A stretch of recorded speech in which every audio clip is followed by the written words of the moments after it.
រៀបសួរពុកម៉ែបងប្អូនជាទីគោរពរាប់អានបាទថ្ងៃនេះលោកគ្រូសូមមកនិយាយតកតងអំពីអានុភាពសុខឆ្មា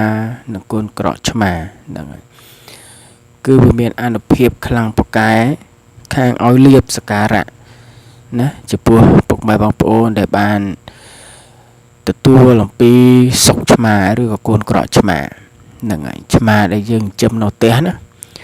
នឹងឬក៏ឆ្មាដែលមកពីនាយពីអាយអញ្ចឹងហ្នឹងហើយយើងដាក់បាយឲ្យវាស៊ីអញ្ចឹងទៅដល់ពេលវាកាត់កូនទៅវាទុកសុកឲ្យ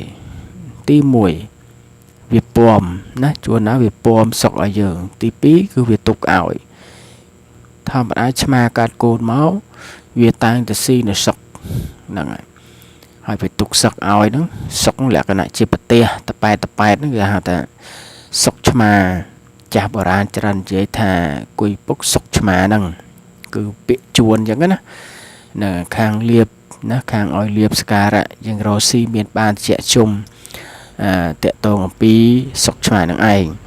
កាលណាយើងទទួលបានណាយើងទទួលបានសុកឆ្មានឹងហើយនឹងជាហ៊ានដំបូងយើងយកទៅហាលណាយើងប្រឡាក់អំបិលហាលក្តៅក៏បានបើយើងមិនចង់ហាលក្តៅទេយើងអាចយកទៅឆ្អើរភ្លើងណាឆ្អើរភ្លើងតិចកុំឲ្យខ្លោចហ្នឹងហើយយើងឆ្អើរធ្វើម៉េចឲ្យវាក្រៀមមកវាស្ងួតទឹកក្រៀមហ្នឹងទៅវាអត់ខូចណាយើងទឹកទៅបានយូរហ្នឹងហើយពីជំរើសហ្នឹងគឺយើងប្រើមួយណាក៏បានដែរហាលក្តៅក៏បានឆ្អើរភ្លើងក៏បាន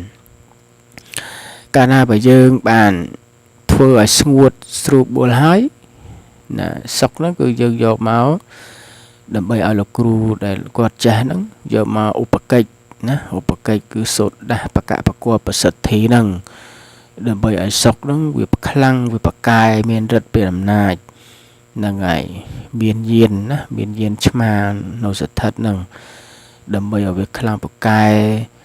នៅថែរក្សាម្ចាស់ឲ្យលៀបឲ្យជ័យណាហ្នឹងហើយធ្វើកិច្ចហ្នឹងគេមានដាក់ឈ្មោះ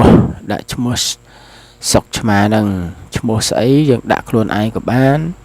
បើយើងអត់ដាក់យើងឲ្យលោកគ្រូគេដាក់ក៏បានដែលលោកគ្រូគេចេះខាងហ្នឹងណាហ្នឹងហើយដាក់ឈ្មោះហើយសូត្របកបកលប្រសិទ្ធិនៅសុកឆ្មាហ្នឹងដើម្បីឲ្យវាត្រូវទៅតាមកិច្ចដែលយើងត្រូវធ្វើកាលណាបើយើងយកមកសូត្រដាស់បកបកលប្រសិទ្ធិហើយយើងត្រូវដាក់បាយឲ្យគេហ្នឹងហើយត្រូវដាក់បាយណាហ្នឹងហើយដាក់បាយហ្នឹងឧទាហរណ៍ថាយើងដាក់បាយមួយកូនចានចង្កឹះយើងហ្នឹងហើយមានទឹកយើងអុជធូបមានផ្លែឈើហ្នឹងយើងដាក់ទៅជាពិសេសគឺថ្ងៃសិលហ្នឹងការដាក់បាយហ្នឹងគឺថ្ងៃសិលមិនថាសិលទូចសិលធំទេយើងដាក់ទៅហើយដាក់ហ្នឹងមិនមែនដាក់រាល់ថ្ងៃទេណាកូនចៅសិស្សគុណទាំងឡាយគឺយើងដាក់ហ្នឹងគឺដាក់ណា4-5ថ្ងៃចាំយើងដាក់ក៏បាន3ថ្ងៃ4ថ្ងៃចាំយើងដាក់ក៏បានអញ្ចឹងណា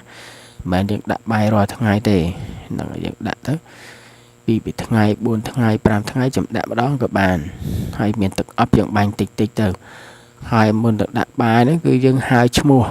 ណាឈ្មោះដែលយើងបានដាក់ហ្នឹងដាក់នៅសុកឆ្មាហ្នឹងយើងហៅឈ្មោះគេហ្នឹងដើម្បីឲ្យគេមកទទួលទាន